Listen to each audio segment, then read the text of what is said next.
Louvado seja Deus, boa noite a todos, graça e a paz, Senhor Jesus. Tudo bem? Não ouvi. Aleluia. Glória a Deus. Irmãos, nós vamos hoje então ler o texto, a carta do apóstolo Paulo aos Romanos, no capítulo 15. Tenho um sentimento duplo no meu coração e dos presbíteros, de uma tremenda alegria, porque nós estamos chegando no fim de uma etapa, de mais de um ano pregando essa carta bendita. Mas eu confesso que eu já estou com saudade. A gente começa a lembrar das mensagens, de tudo que o Senhor tem ministrado em nossas vidas. Desde junho, Foi junho do ano passado. E estou com saudade já, mas nós vamos voltar diversas vezes nas outras cartas de Paulo. Amém? A carta aos Romanos, então, uma breve introdução. Vou fazer uma breve introdução e depois nós entraremos no texto de fato. Como a gente já falou anteriormente, Romanos, do 1 até o 11, dos capítulos 1 ao 11, o apóstolo Paulo ele tratou de questões de doutrina. Nesses 11 capítulos, nós vimos a teologia do apóstolo Paulo. A partir do capítulo 12, então, ele começou a tratar de aspectos práticos, ainda falando de teologia, mas na prática do dia a dia de cada cristão. A teologia, para quem tem dúvida, se resume simplesmente no conhecimento de Deus. E no capítulo 14, a partir do verso 1 até o 15, 13, que é o texto de hoje, vamos ler dos versos 1 a 13 do capítulo 15, a gente vai ver o desfecho de toda a instrução prática da teologia do apóstolo Paulo. Talvez você não lembre, mas já no 14 nós falamos de que o contexto do final dessa carta aqui era de divisão na igreja. Divisão entre aqueles que se diziam fortes na fé e fracos na fé. Falando disso, de divisão dentro da igreja, e de questões práticas, de teologia, conhecimento de Deus, eu não sei se tu já parou para pensar, para analisar a Bíblia nos seus pormenores, de uma forma, vamos dizer, minimalista. Nós podemos falar que a palavra de Deus, a Bíblia, é um livro de relacionamentos também. Por quê? Porque a Bíblia trata do relacionamento de Deus com os homens, do relacionamento do homem com Deus e do relacionamento do homem com os homens. Todos de acordo? Faz assim com a cabeça. Acontece que a minha relação vertical com Deus, ela deve ser orientada pela minha relação horizontal com os irmãos. Lá em 1 João 4:20 diz o seguinte: se alguém afirmar, eu amo a Deus, mas odiar o seu irmão é mentiroso, pois quem não ama seu irmão, a quem vê, não pode amar a Deus, a quem não vê. Ou seja, o jeito que eu amo o meu irmão vai indicar como ou o quanto eu amo a Deus. Prático assim. Vamos ler o texto, então, por favor, a sua Bíblia já está aberta, estou vendo algumas Bíblias abertas. Capítulo 15, vamos ler dos versos 1 até o 13. Nós, que somos fortes, temos o dever de suportar as fraquezas dos fracos, em vez de agradar a nós mesmos. Portanto, cada um de nós deve agradar o próximo, visando o que é bom para a edificação dele. Porque também Cristo não agradou a si mesmo, mas como está escrito, as ofensas dos que te ofendiam caíram sobre mim. Porque tudo que foi escrito no passado foi escrito para nossa instrução, para que tenhamos esperança por meio da perseverança e do ânimo que provém das Escrituras. Que o Deus da perseverança e do ânimo vos dê o mesmo modo de pensar entre vós, segundo Cristo Jesus, para que unânimes e a uma só voz glorifiqueis o Deus e Pai de vosso Senhor Jesus Cristo. Portanto, acolhei-vos uns aos outros, como também Cristo nos acolheu para a glória de Deus. Afirmo, pois, que Cristo se tornou servo da circuncisão por causa da fidelidade de Deus para confirmar as promessas feitas aos patriarcas.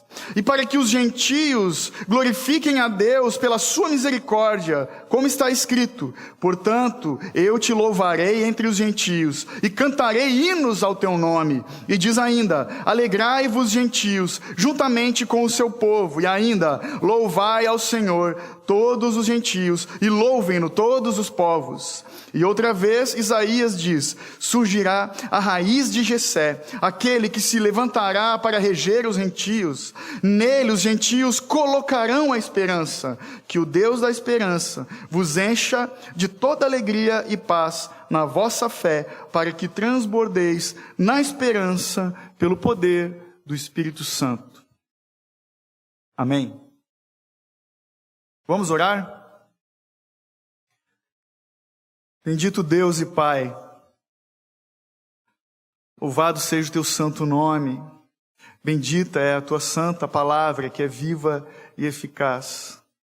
Bendito és tu, o Cordeiro de Deus, o único Deus que é rico em misericórdias, aquele que se entregou por nós, os pecadores, que sofreu o que nos era devido, Pai, e ressuscitou e vive eternamente. Bendito é o Senhor, Pai. Eis-nos aqui, Pai, clamamos a Ti. Temos hoje para Te oferecer a boca de um pecador, proclamando as verdades eternas. Temos aqui ouvidos de pecadores, Pai, mas nós apresentamos diante de Ti os nossos corações arrependidos, não por vontade nossa, mas segundo o dom da fé, na medida da Tua graça, que o Senhor tem feito transbordar do Teu amor em nossos corações. Concede, Paizinho, nós te pedimos, a nós os teus filhos, que à medida de que meditamos em cada um desses versos, o Senhor, o Santo Espírito, venha nos confrontar na tua palavra e venha nos consolar em Cristo Jesus, pelo louvor da tua glória, Pai, somente. Amém. Amém. Então, o problema, a questão que havia nessa igreja era a falta de unidade entre os irmãos. Acontece que a unidade é uma preocupação de Deus, o Pai. Deixa marcado esse texto de Romanos e vá comigo aos Salmos de número 133.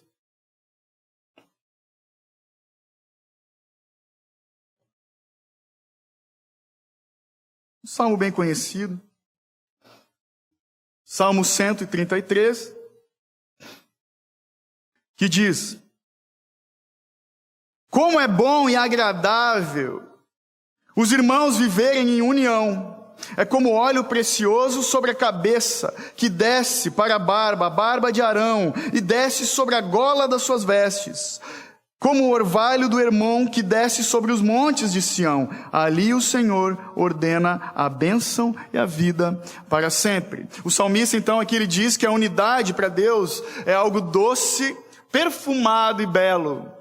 Mas ele está falando de um só povo, já no Antigo Testamento, judeus e gentios misturados, um povo do passado, um povo do presente e do futuro. Acontece que a unidade da igreja também é preocupação de Deus Filho. Vá comigo para João 17, também um texto bem conhecido. Mas se alguém, por acaso, nunca meditou nesse capítulo 17 de João, marque ele na sua Bíblia para ler depois, com calma, a oração sacerdotal do Senhor.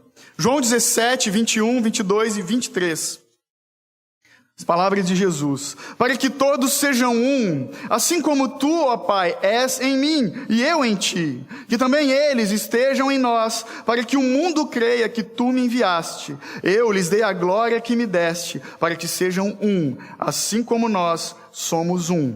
Eu neles e tu em mim, para que eles sejam levados à plena unidade, a fim de que o mundo reconheça que me enviaste e os amaste, assim como me amaste.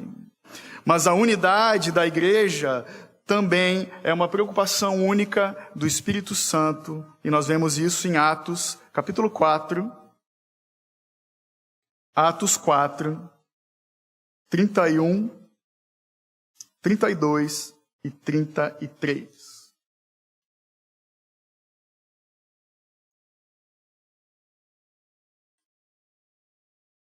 Atos 4, 31. E quando terminaram de orar, o lugar em que estavam reunidos tremeu.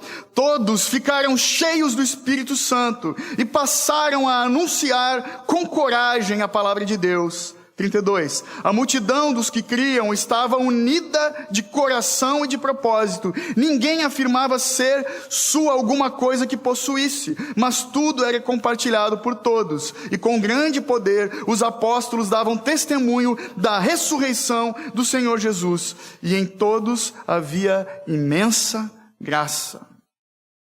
Então é desejo de Deus Pai, desejo de Deus o Filho e do Espírito Santo, que nós, a igreja, sejamos um com Ele. A unidade da nova criação. É disso que nos fala a Bíblia. É disso que Jesus falou enquanto orava por nós. Unidade da nova criatura. A nossa nova natureza. Daqueles que foram remidos, comprados pelo sangue do Cordeiro, para sermos um povo só, para louvor da glória de Deus. Vamos dar mais uma passeada, olha lá. 1 Coríntios 1, 10.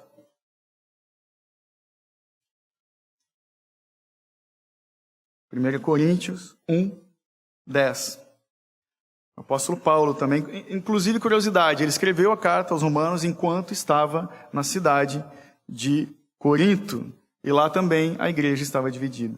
Por isso ele escreve o seguinte: Irmãos, rogo-vos em nome do nosso Senhor Jesus Cristo, que entreis em acordo quando discutirdes, e não haja divisões entre vós. Pelo contrário, sejais unidos no mesmo pensamento e no mesmo parecer. Ainda Efésios 4, 2 e 3, não precisa abrir, com toda a humildade e mansidão, com longanimidade, suportando-vos uns aos outros em amor, procurando guardar a unidade do Espírito pelo vínculo da paz. Bastante instrução da parte do apóstolo. Amém?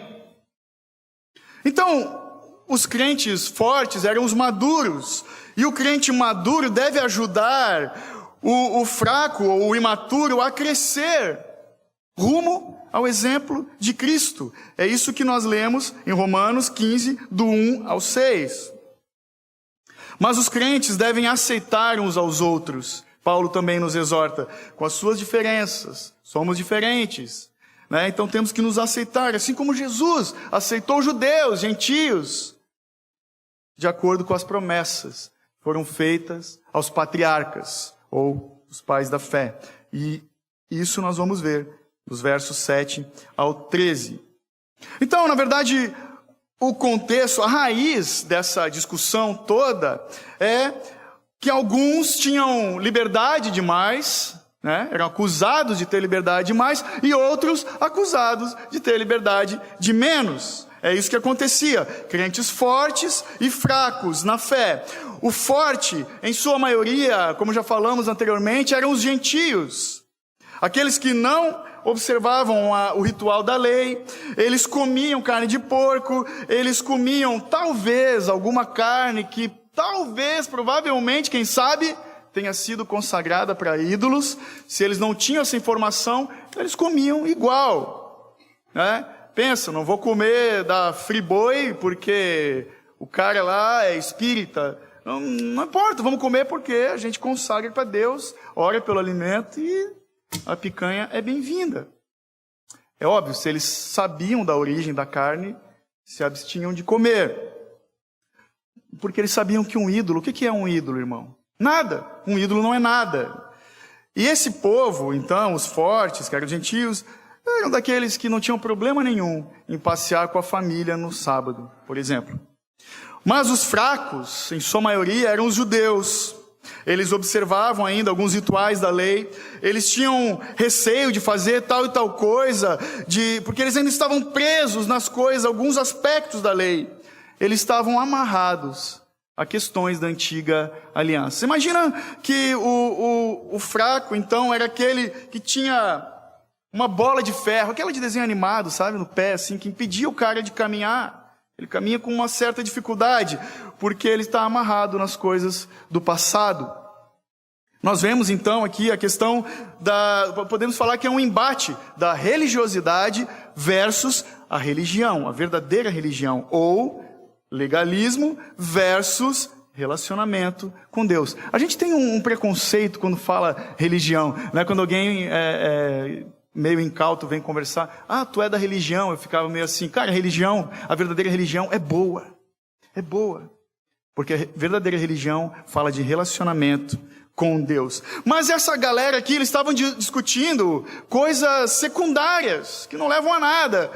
Para ficar bem claro pra gente, tinha a turma da picanha e a turma do chuchu. Eu só como verdura, não, eu como carne. Chuchu é melhor, não, picanha. Cara, a gente é irmão, brother. Vamos botar o teu chuchu no espeto e segue a vida. Porque são coisas secundárias. Então a questão aqui é essa liberdade.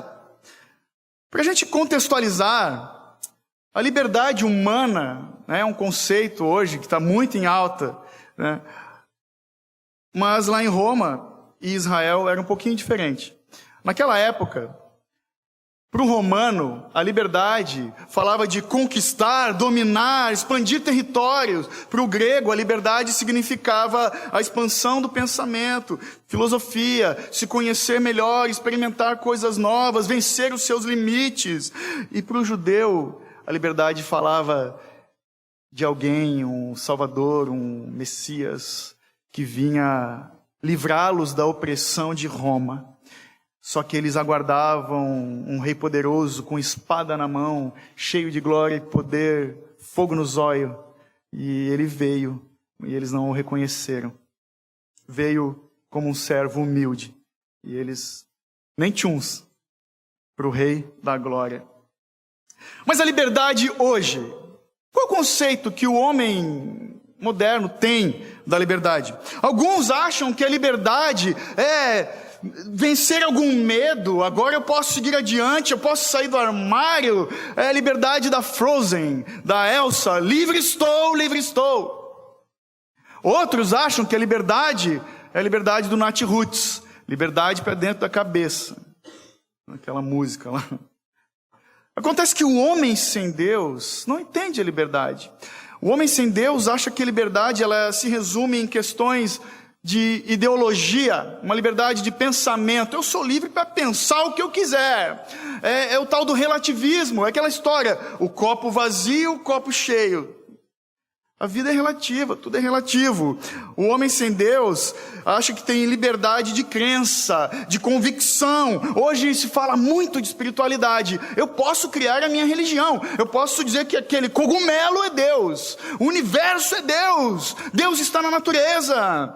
Os homens acham que são livres para criar a sua própria fé. Uma fé confeccionada por suas mãos.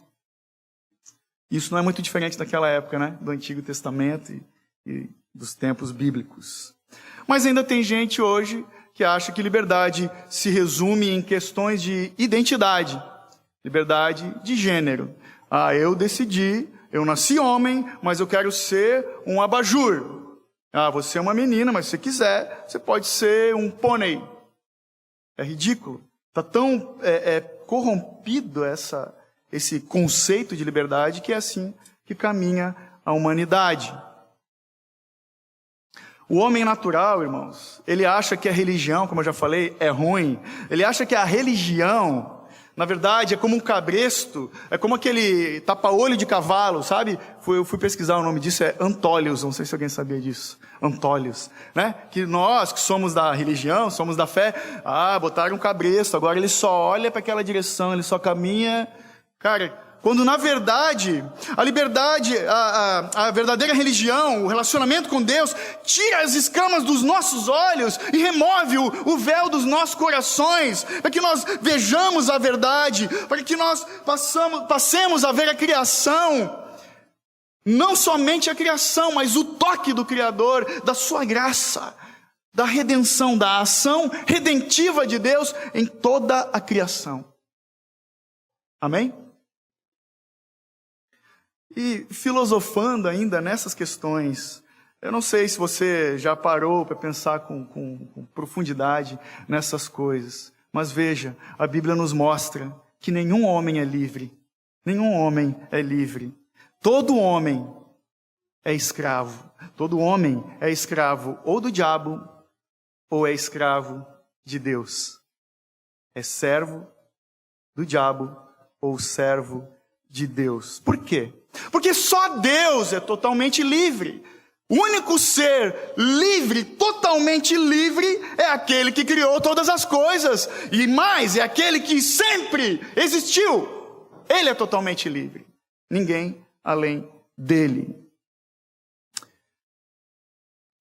Irmão, mas alguém pode falar, mas o diabo está solto. Aí alguns podem dizer, mas está amarrado, está solto, está amarrado. Define, está solto ou está amarrado? O diabo não é livre. Para nos ajudar, Spurgeon dizia que o diabo é o diabo de Deus. Que a ação do pé redondo, do capeta, do binga, do diabo, ela é limitada como a coleira de um cachorro. Ele só vai até onde a coleira permite. Amém? Se você tem dúvida, leia o livro de Jó. Então, assim, nós servimos a Deus ou o diabo. Só para esclarecer, todos pertencem a Deus. A Bíblia diz que Deus criou o ímpio também. E os crentes, os salvos, para louvor da sua glória. Jesus não nos comprou das mãos do diabo. Romanos 5,9 diz isso. Fomos salvos da ira de Deus. A Ele pertencem todas as coisas. Só para deixar claro. Mas a Bíblia nos fala da verdadeira liberdade, é a liberdade da nova aliança, é a liberdade em Cristo Jesus. Ele sendo Deus, ele é totalmente livre. Por isso diz, subindo ao alto, levou cativo o cativeiro e deu dons aos homens. Paulo escreveu isso aos Efésios, capítulo 4, verso 8. Ele está citando o Salmo 68, 18. A liberdade em Cristo se resume, meu irmão, em amar a Deus, amar ao Criador mais do que as coisas criadas e amar ao próximo mais do que a nós mesmos. Isso é liberdade cristã. Amém? Na verdade, essa podia ser a conclusão do texto, mas já foi aqui. Glória a Deus por isso. Então, voltando no contexto, havia essa divisão na igreja. Dois extremos, entre o que pode e não pode fazer. A liberdade cristã não tem nada a ver com o que nós fazemos, mas tem tudo a ver com o que Jesus já fez por nós, os seus filhos. Para lembrar, ambos, fortes e fracos, na fé, são pecadores, mas são salvos, remidos, comprados pelo sangue do Cordeiro, livres por meio de Cristo Jesus. Os dois são crentes. Porque estão no caminho. São fracos e fortes na fé, mas a sua fé ainda está apoiada em Cristo somente. Jesus, irmãos, só Jesus é o perfeito exemplo para as nossas vidas, o perfeito e único exemplo a ser seguido. E é disso que o apóstolo nos fala. Nós vamos ver, então, em duas partes, esse começo do capítulo 15, o exemplo de Cristo para os fortes, dos versos 1 até o 6, e o exemplo de Cristo para todos, dos versos 7 ao 13. Leia comigo de novo, os versos 1, 2 e 3, por favor. Nós, que somos fortes, temos o dever de suportar as fraquezas dos fracos, em vez de agradar a nós mesmos. Portanto, cada um de nós deve agradar o próximo, visando o que é bom para a edificação dele. Porque também Cristo não agradou a si mesmo. Mas como está escrito, as ofensas dos que te ofendiam caíram sobre mim. Curiosidade, Paulo escreve nós. Você lembra, você sabe, Paulo era judeu raiz, não era um judeu Nutella. Fariseu de fariseus. Veja só, ele, enquanto judeu, se considera forte. Ele está no time dos gentios. Ele era o apóstolo dos gentios. Era alguém maduro na fé. Sim, de fato, se Paulo não é maduro na fé, quem é? Então ele começa falando, nós que somos fortes, temos o dever, ou seja, somos devedores de amor sempre, uns aos outros, temos o dever de suportar as fraquezas dos fracos. O forte é o maduro na fé. E a maturidade, irmão, não tem nada a ver com idade. A gente vê, é muito fácil a gente ver piá de 20 anos que é bem maduro. Assim. Eu conheço alguns, né, que têm atitudes de um homem sábio. E a gente vê uns caras de mais de 40 anos que são os adolescentes ainda na vida. Então a maturidade tem a ver com a forma que nós lidamos com os problemas, com as adversidades da vida. Mas o forte também era pecador, como eu já falei, tanto o forte quanto o fraco. E lembrando, o pecado do forte é que do fraco, ele julgava o forte por sua liberdade. E o forte desprezava o fraco pelo seu legalismo. O forte é aquele que sabe respeitar, tolerar e apoiar o fraco, ao invés de satisfazer os seus próprios interesses. A palavra suportar fala de alguém que está apto para carregar nos ombros o trem que é debilitado. Alguém que está em dificuldade, fala daquele que está capacitado para dar sustentação. A mesma palavra, suportar, foi usada, por exemplo, no Novo Testamento, para carregar jarros d'água pesados, pedra de construção e também a maca de um enfermo. E Jesus é o nosso maior exemplo. Aquele, sendo forte, se fez fraco. O verso 2 fala de agradar o próximo. A maturidade ainda fala de abnegação. Fala de nós priorizarmos as carências alheias. Comer e beber é a questão. Comer e beber nos agrada. A gente é comum ver, né? Gente que fala, comer é bom, ainda mais quando a comida é boa. Ontem eu vi isso. Comer é muito bom, né? Então a gente se agrada, o nosso paladar se agrada quando comemos e bebemos coisas boas. Mas o maior prazer do cristão, a sua prioridade, as nossas prioridades, tem que ser a carência do outro. É suportar, é dar suporte, é auxiliar os fracos na sua fé. Nós temos que ajudá-los a fortalecer a sua fé e ver a bênção que é a liberdade que temos só em Jesus.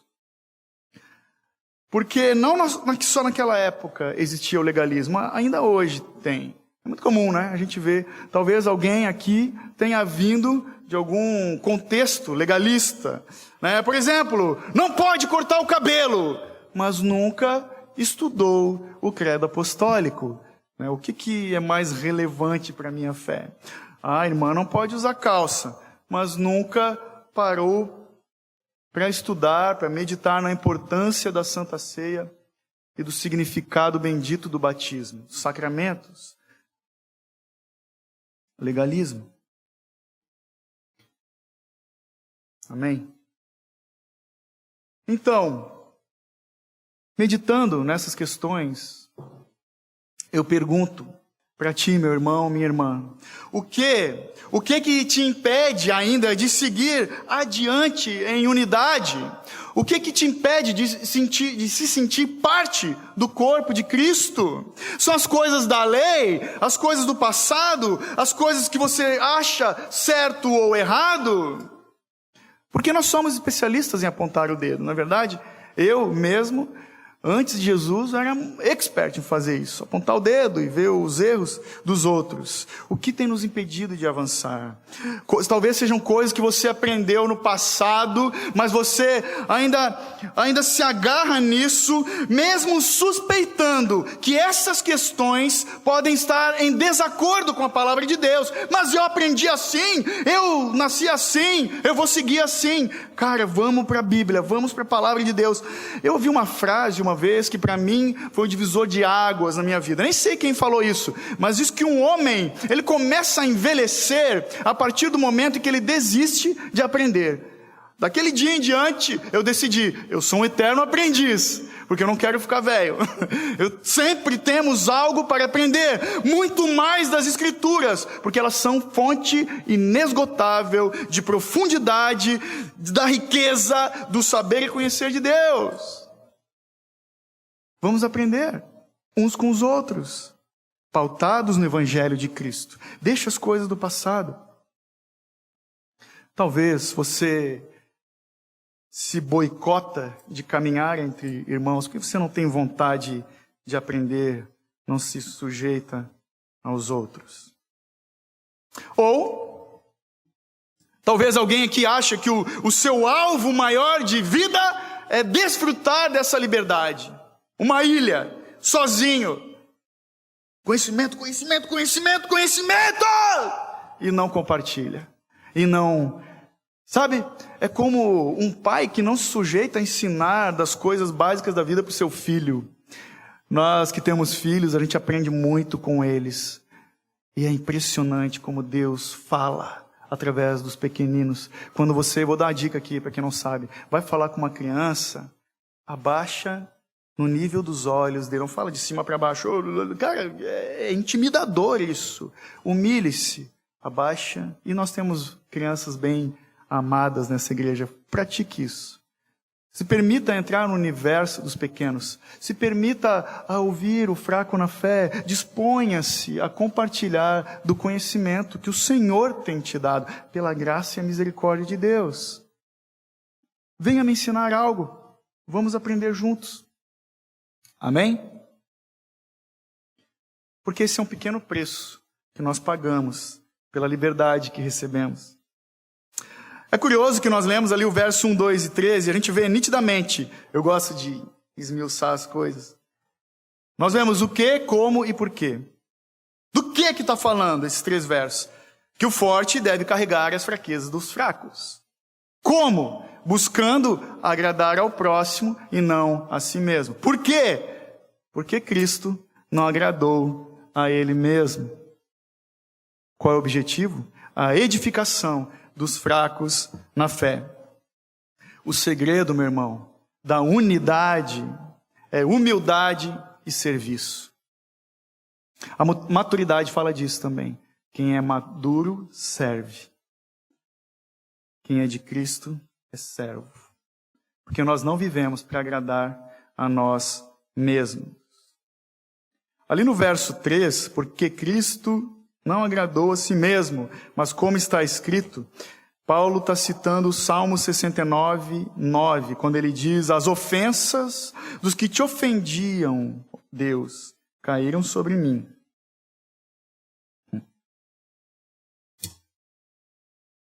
Mais um daqueles salmos messiânicos. Glória a Deus por isso. Ele suportou as ofensas. Quem ofendia a Deus? Eu e você. Antes de sermos alcançados pela graça. E uma forma simples, mas poderosa de servir aos irmãos é perdoando. Jesus era especialista nisso. Você se lembra, nos momentos mais difíceis da vida de Cristo, na crucificação, o que ele fez? Ele orou, ele pediu, Pai, perdoa-lhes, porque eles não sabem o que fazem. Esse é o coração de quem ama, de quem serve até o final, de quem se compadece. É assim que temos que caminhar. Eu não sei se tu já fez uma conta, aqui ó, bem uma curiosidade básica. Quando Pedro perguntou para Jesus, quantas vezes, como eu devo perdoar? Lembra desse texto? O que ele respondeu? 70 vezes 7. Se nós formos perdoar 70 vezes 7 vezes, uma vez só, já são 490 vezes em uma hora. Se nós formos perdoar um dia inteiro perdoando, ou seja, 24 horas, são 11.760 vezes que temos que perdoar. Agora, se nós decidirmos perdoar todos os 365 dias de um ano das nossas vidas, em um ano, sabe quantas vezes temos que perdoar? 4.292.400 vezes. Nós nascemos para servir em amor. Se você tinha dúvida, está aí a resposta. Então, assim, meu irmão, uma exortação para nós aqui como igreja, assim como Paulo está falando para a igreja, essa palavra fala intimamente com quem já está no caminho, quem já entende das coisas de Deus, quem não perde tempo sendo criança. Então deixa de ser omisso, ajude a quem precisa. Ou você que precisa de ajuda, deixa de ser orgulhoso. Sabia que quando você não pede ajuda, você está nos impedindo, está impedindo o outro de ser bênção de Deus, de ser abençoado por Deus também? Família se ajuda. Então temos que deixar de ser orgulhosos e omissos e servirmos uns aos outros. Tipo o pessoal, hoje em dia a gente não vê tanto, mas em algumas lojas e mercado, o pessoal usava aquele colete: posso ser útil, ou posso te ajudar? É assim que tem que ser a postura do cristão, que é servo como Cristo. Veja comigo o verso 4, por favor. Quando diz: porque tudo o que foi escrito no passado foi escrito para a nossa instrução, para que tenhamos esperança por meio da perseverança e do ânimo que provém das Escrituras. Olha que maravilhoso isso. Aqui nesse verso 4, nós vemos bem latente, bem forte, um dos pilares da reforma protestante, aquele que você sabe que eu gosto demais, que é o sola escritura. A importância, o poder, a ação da palavra de Deus na vida do crente. Através da Bíblia, o Senhor nos ensina, nos consola e nos enche de esperança. Martinho Lutero dizia: minha consciência está cativa à palavra de Deus. Eu lembro quando eu era piazinho e a gente ia para a praia e eu aprendi a nadar. E eu ganhei uma pranchinha, eu devia ter uns 6 anos, minha mãe está ali, 6 anos de idade, uma prancha de isopor. E eu tinha medo do mar, certo trauma. E aquela prancha, eu me apoiava nela, eu não largava ela e batia as pernas e eu ia além, eu ia mais longe, cara. Me dava uma sensação de segurança, estar apoiado, e isso me auxiliou a aprender a nadar. Não sou o Phelps, mas eu sei nadar direitinho. Já não corro o risco de me afogar hoje. Essa mesma sensação veio à tona de novo na minha vida, quando eu comecei a pregar o Evangelho. Eu lembro das primeiras vezes que eu pregava e que eu me afastava do púlpito, parecia que eu ia me afogar, eu tinha que voltar, sei que a palavra está aqui. Então, irmãos, a nossa vida tem que ser centrada na palavra de Deus. Ela nos leva além. Os nossos passos têm que ser pautados nessa bendita palavra de Deus. O púlpito e as nossas vidas centrados na Bíblia Sagrada. Amém?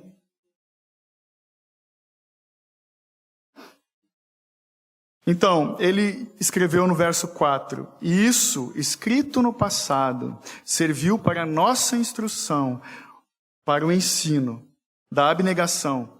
Essa abnegação que estimula a perseverança, que estimula o ânimo, ou consolação, ou coragem. Para quê? Para a esperança na glória de Deus. É o que diz o verso 4. Ensino, ou seja, instrução da lei para os judeus e ânimo para os gentios. Talvez você não saiba, mas nós temos lá em casa 2 piá, né? Temos 2 filhos, o Samuel e o Mateus. O mais velho é o da antiga aliança, o mais novo é o da nova aliança, Samuel e o Mateus. E o Samuel, que é o mais velho, ele segue a minha instrução por amor do pai e por amor do irmão dele, que é mais novo. Ele seguindo a instrução do pai, fazendo, por exemplo, arruma teu quarto, piá, né? Lava a louça, ele obedece, é um piazinho bem obediente, glória a Deus por isso, não te acho, continua assim. Porque ele ama a instrução, ele respeita, e o irmão dele aprende com ele. Então, nós temos que seguir a boa instrução da bendita palavra de Deus por obediência, mas também por prazer e por amor e pela responsabilidade dos fracos, a quem ensinamos pelo exemplo, a partir do exemplo de Cristo em nossas vidas.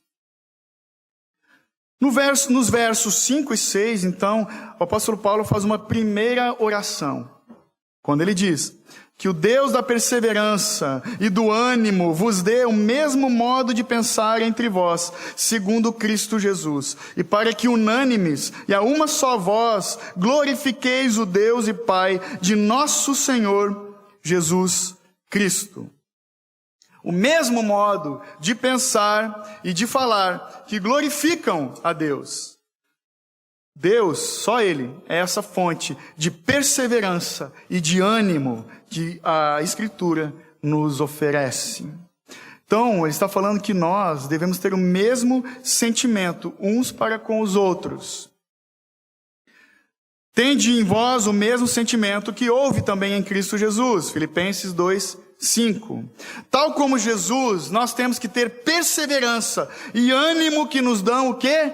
Esperança. Ele não está falando de uma unanimidade, mas Paulo está tratando de uma unidade no Espírito. Talvez você tenha ouvido falar, eu falava muito isso, toda unanimidade é burra, né? A gente é bobo quando só repete as coisas sem avaliar. Mas as coisas que nos unem na Escritura, as coisas que nos unem na palavra perfeita de Deus são boas. Unidade no Espírito fala disso. O mesmo pensamento e o mesmo falar. Um povo que entende isso é um povo que está alinhado com o coração de Deus. É um povo que está alinhado com a pessoa de Cristo. Um povo alinhado com a palavra de Cristo. Um povo alinhado com a missão de Cristo Jesus. Richard Baxter, que foi um puritano do século XVII, disse: em coisas essenciais, unidade. Nas coisas não essenciais, liberdade. Mas em todas as coisas, o amor. Ou a caridade, se você preferir. A segunda parte desse capítulo, então, Paulo trata do exemplo de Cristo para todos os crentes. Dos versos 7 até o 13. Olha o 7. Portanto, acolhei-vos uns aos outros, como também Cristo nos acolheu para a glória de Deus. Paulo está fazendo um apelo para essa igreja. Nós vemos uma ordem nesse texto, um modelo e uma motivação. A ordem é quando ele diz, acolhei-vos uns aos outros. O modelo, acolher como? Como Cristo nos acolheu. E meditando nisso e lendo dessas coisas, eu me perguntei e pergunto para nós aqui, como nós estávamos quando Jesus nos acolheu? Ele nos acolheu porque a gente era muito bonzinho? Porque a gente era muito perfeito? Não. Então, do mesmo modo, com o mesmo coração, nós temos que acolher os irmãos. Porque, irmãos, ninguém merecia salvação. Porque se fosse assim, não seria a graça presente de Deus, favor imerecido. Se tem algo que eu e você e todos os homens merecíamos, tem um nome, e o nome disso é inferno. Nós merecíamos o inferno, e a graça de Deus nos alcançou. Eu não sei se você medita de vez em quando, né, em como você era antes de Jesus. Minha vida era uma vergonha. As nossas vidas antes de Cristo, nós somos, na verdade, senhores de nós mesmos, e isso é uma ofensa para Deus, é uma afronta para o Rei dos Reis, o Senhor dos Senhores. Homens que querem ser guiados pelos seus corações, por si mesmos, são ofensa para Deus. E nós devemos então amar como Ele, Jesus, nos amou. E a motivação desse verso 7, por que nós devemos fazer isso? Para a glória de Deus, diz o texto. Gente que não julga, gente que não despreza, traz glória para o nome de Jesus. Bem assim. Então, dos versos 8 ao 12, é como se Paulo estivesse perguntando como nós nos relacionamos na igreja. É muito prático o que ele traz aqui. Nós devemos acolher tanto o fraco como o forte, sendo servos. Olha o 8. Afirmo, pois, ele enfatizando, que Cristo se tornou servo da circuncisão, por causa da fidelidade de Deus, para confirmar as promessas feitas aos patriarcas. A palavra servo, ou ministro, ou diácono da circuncisão. Jesus é maior do que a lei. Ele se fez servo, e servo da circuncisão. Quando diz que ele é acima da lei, do que Paulo está tratando? Jesus é um ministro da circuncisão de coração, que é testifica da verdade e da fidelidade de Deus em nossas vidas. Está ali no texto. A fidelidade de Deus, a verdade que foi prometida para os patriarcas. Então nós vemos que os judeus glorificam a Deus, firmados na fidelidade de Deus e no cumprimento da sua verdade, que foi dada aos patriarcas, Abraão, Isaque e Jacó. Verso 9. E para que os gentios glorifiquem a Deus pela sua misericórdia. Os judeus glorificam a Deus pela fidelidade. E os gentios glorificam a Deus pela sua misericórdia. E graças a Deus por isso. Senão nem eu e nem você estaríamos aqui hoje. Amém? E foi assim, dessa forma, que Deus incluiu os gentios no plano da redenção, no plano da salvação, para ter um povo exclusivo dele, um só povo unido com Deus. É disso que ele fala nos versos 9, 10 e 11. Vamos ler. O 9 de novo. E para que os gentios glorifiquem a Deus pela sua misericórdia, como está escrito: portanto, eu te louvarei entre os gentios e cantarei hinos em teu nome. E diz ainda: alegrai-vos, gentios, juntamente com o seu povo. E ainda, louvai ao Senhor todos os gentios e louvem-no todos os povos. Paulo, quando ele diz estava escrito assim, ele está citando o Antigo Testamento. Aqui ele fez uma compilação de 2 Samuel 22:50, do Salmo 18:49, Deuteronômio 32:43 e dos Salmos 117:1.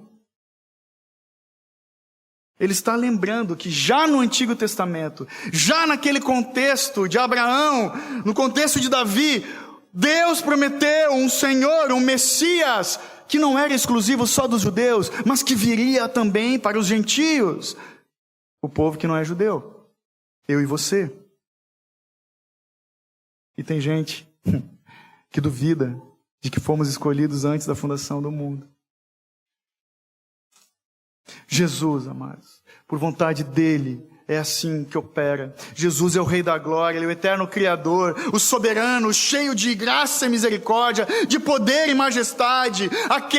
Jesus é aquele a quem os anjos louvam. Jesus é aquele de quem os demônios tremem só de ouvir o nome. E isso tem que nos encher de alegria e de temor. Esse sentimento misturado de que somos escolhidos, eleitos pela glória, pela graça de Deus, mediante a fé e não por vontade nossa, porque ninguém, nenhum homem nascido em carne deseja adorar a Deus. Nós somos adoradores de nós mesmos, amantes de si mesmos. E temos que nos alegrar. Temos que nos alegrar, porque o texto fala, Paulo diz: alegrai-vos, gentios, juntamente com o seu povo. E nós temos às vezes dificuldade em adorar a Deus. Pisei do cachorro, minha vida acabou. Bati o carro, misericórdia. Irmãos, em todo tempo, nós temos que render graças ao Senhor, porque o que é impossível aos homens nos foi dado de uma forma inigualável, que é a salvação em Cristo. Não existe presente mais maravilhoso do que esse. Alegrai-vos, diz o apóstolo, porque somente em Jesus, só nele encontramos a verdade, a fidelidade e a misericórdia de Deus, só nele. Alegrai-vos, judeus, gentios e todos os povos. Para não deixar dúvida, ele registrou isso. Todos os povos. Por quê? Verso 12. E outra vez, Isaías também diz, está em Isaías 11:10. Surgirá a raiz de Jessé, aquele que se levantará para reger os gentios, e nele os gentios colocarão a esperança. Por que devemos nos alegrar? Por que devemos louvar a Deus? Porque da raiz de Jessé, ou seja, quem era Jessé? Pai de Davi. De Davi, ou melhor, antes de Davi, da raiz de Jessé nasceu a esperança. É isso que ele está falando, é disso que Paulo nos recorda. Da raiz de Jessé nasceu a esperança. Nasce um judeu que vai ser Senhor e Rei eterno, tanto de judeus como de gentios e de todos os povos. Jesus, o soberano, o único, incomparável, o Rei da glória. A nossa fé tem que estar apoiada em uma pessoa, somente em Cristo Jesus. A nossa fé tem que estar apoiada em obras. Nas obras de Cristo Jesus, somente. Amém? Ele é um rei de um povo exclusivo, criado por Ele e para Ele. Esse é o nosso Senhor, que nos fez. Esse povo é um povo unido, adorando ao Santo Rei dos Reis, fracos e fortes, maduros e imaturos, unidos em adoração, louvando a Cristo Jesus. Porque o objetivo de Deus na história da redenção, meu irmão, não sei se tu já parou para pensar nisso, mas o objetivo de Deus é ser adorado. Ele não precisa de adoração, mas ele busca, ele procura aqueles que o adoram em espírito e em verdade. Esse é o nosso Senhor. Por que Ele não precisa de adoração? Porque Ele não precisa ser amado? Porque Ele é amor. Porque Ele é o Deus que conhece o amor melhor do que ninguém. Ele é o amor, Ele inventou o amor. Ele sempre viveu em comunidade. Jesus, o Filho, em comunidade com o Pai, em comunidade com o Espírito. A Trindade se completa. O Pai ama o Filho ama o Pai, o Espírito ama o Pai e o Filho. Eles se completam. Eles são a expressão máxima, perfeita de amor. Somos chamados para viver em comunidade. Se você conhece alguém que diz que é igreja e fica em casa, fale para ele, ou você é um incrédulo, ou você é louco, porque você não leu a palavra de Deus. O cristão é chamado para viver em comunidade. Amém? E o verso 13, mais uma vez, ele nos traz uma oração, quando ele diz, leia comigo, que o Deus da esperança vos encha de toda alegria e paz na vossa fé, para que transbordeis na esperança pelo poder no Espírito Santo. O Deus da esperança, que nos enche de alegria e paz na fé, para sermos ricos ou transbordantes de esperança no poder do Espírito Santo. Então, a partir desse verso 13, nós vemos então o exemplo maior da vida abundante com Deus. De onde vem essa vida abundante? Vem do Deus da esperança. Em que consiste essa vida abundante? Em alegria e paz. Como recebemos essa vida abundante? Pela fé, que é dom de Deus, que nos foi concedido. E como seremos, a partir dessa vida transbordante, ricos ou transbordantes de esperança? Como vamos viver? No poder do Espírito Santo. Caminhando para o final, eu pergunto para nós aqui, a parte prática do sermão.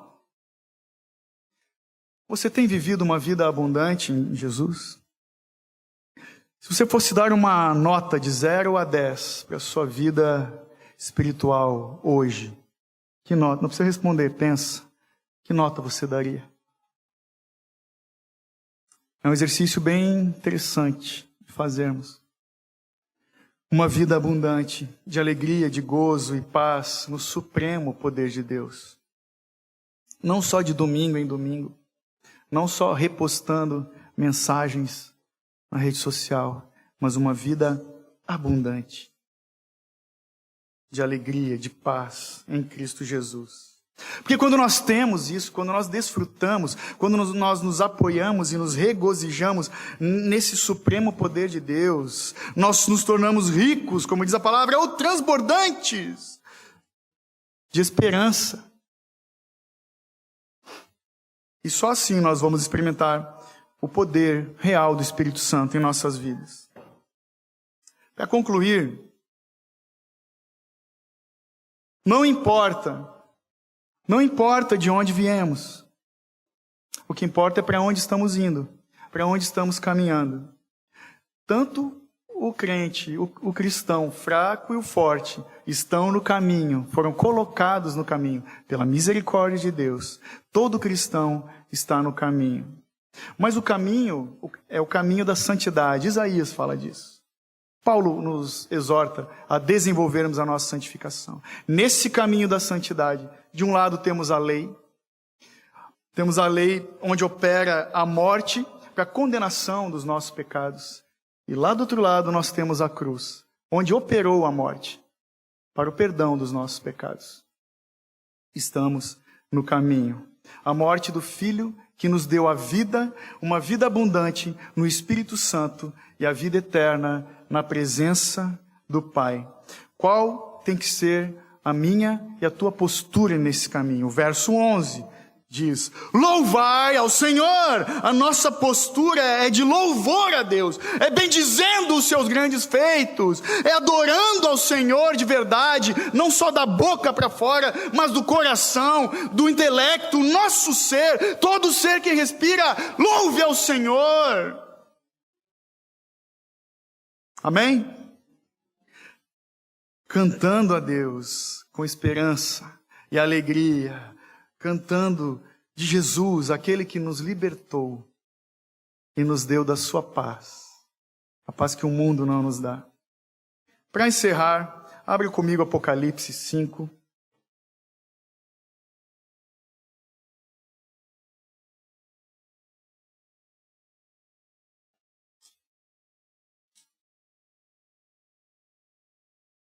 Apocalipse 5, 9.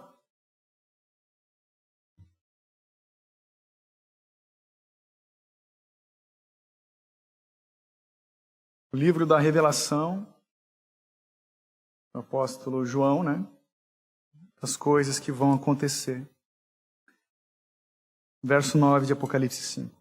E cantavam um cântico novo, dizendo: Tu és digno de tomar o livro e de abrir seus selos, porque foste morto e com o teu sangue compraste para Deus homens de toda tribo, língua, povo e nação. Seremos um só povo, marcado pelo amor de Deus, cantando junto com os remidos, aqueles que foram salvos no passado, aqueles que estão sendo salvos hoje e aqueles que hão de ser salvos amanhã. Nós somos esse povo. E como e o que devemos cantar? Para encerrar de vez, ele nos dá até a letra da canção. Leia o final do verso 13 de Apocalipse 5. Ao que está sentado no trono e ao Cordeiro sejam o louvor, a honra e a glória e o domínio pelos séculos dos séculos. Amém. Amém.